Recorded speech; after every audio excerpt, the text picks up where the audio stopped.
Beaucoup d'étudiants universitaires, en Belgique comme en France, sont stressés par le QCM, le QRM, parfois le QCM à point négatif ou le QRM à point négatif. Nous pouvons les aider à faire en sorte que ce qui n'est qu'une modalité d'examen, parce qu'on l'oublie parfois, ce n'est qu'une modalité d'examen parmi d'autres possibles, redevienne une simple modalité d'examen. Je m'explique. Certains de nos étudiants, parce qu'ils sont paniqués au moment du QCM, ratent leur examen alors qu'ils connaissent la matière. Et là, c'est vraiment la modalité du QCM qui est la cause objective de leur échec.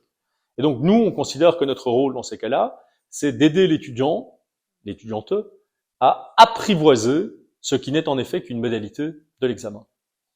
Nous essayons par un certain nombre d'exemples pratiques de montrer à l'étudiant qu'il faut adopter une sorte de discipline, c'est-à-dire d'avoir des règles dans la manière dont on aborde le QCM.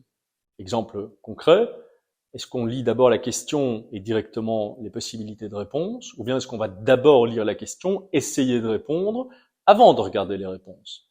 Eh bien, nous incitons nos étudiants à toujours tenter de répondre à la question avant de regarder les réponses. Pourquoi?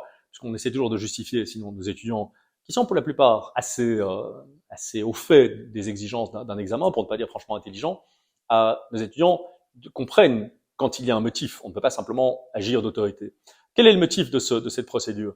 Bien, le principe du QCM consiste à donner la bonne réponse, mais à noyer cette bonne réponse dans plusieurs réponses qui, elles, sont fausses. Et donc, par définition, si on lit la question et qu'on va directement consulter les réponses, eh bien, il y a beaucoup d'éléments de fausseté qui, pour certains, seront très séduisants et qui risquent de nous inciter en erreur. Donc là, on essaie de montrer à l'étudiant qu'il est toujours préférable et intéressant et adéquat d'essayer de répondre d'abord à la question avant de regarder les réponses qui sont proposées. Voilà, ce n'est qu'un exemple. Nous avons développé toute une discipline, je dirais, toujours rationnelle et fondée de manière objective, et qui permet effectivement d'apprivoiser, comme je le disais, cette modalité de l'examen, pour faire en sorte que, quand on connaît la matière, on n'échoue pas simplement à cause du QCM.